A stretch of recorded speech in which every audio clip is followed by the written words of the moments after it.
গত মঙ্গলবার ছিল আমার বার্থডে, আর আজকে শেয়ার করব সেদিন কি কি খাওয়া দাওয়া করেছিলাম। সেদিন মা করেছিল ফ্রাইড রাইস, আমার পছন্দের ফ্রাইড রাইসটা। মা জিজ্ঞেস করেছিল যে সাদা ভাত করবে কিনা, আমি বললাম যে না, আজ আমার ফ্রাইড রাইসই খেতে ইচ্ছা করছে।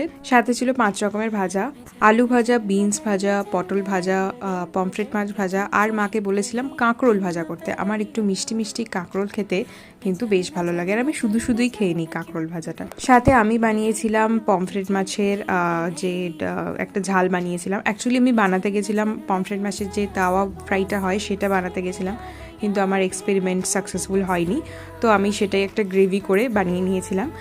আর সাথে মা বানিয়েছিল মাটন, অফকোর্স মাটন।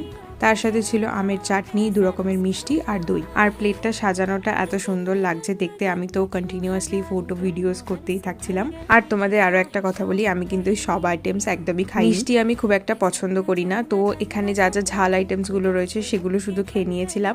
মিষ্টির মধ্যে দই 1 চামচ খেয়েছিলাম, চাটনিটা একটু টেস্ট করেছিলাম, আর যে মিষ্টি দুটো রয়েছে সেটা একটাও খাইনি, সেটা পরে খাবো বলেছিলাম। আসলে এত কিছু খাওয়ার পর আর মিষ্টি খেতে সত্যি কথা বলতে পেটে জায়গাও থাকে না, আর যেহেতু আমি খুব একটা মিষ্টি পছন্দ করি না তাই আমি খাই। পমফ্রেট তাওয়া ফ্রাইয়ে মাছের গায়ে একটা পোড়া পোড়া দাগ আসে না, সেই দাগটা আমি কিছুতেই আনতে পারছিলাম না। টেস্ট কিন্তু ভালো হয়েছিল, খারাপ না, কিন্তু আর কি যেটা চাইছিলাম সেটা হয়নি। যাই হোক, সব মিলিয়ে বার্থডেটা খুব ভালো কাটলো।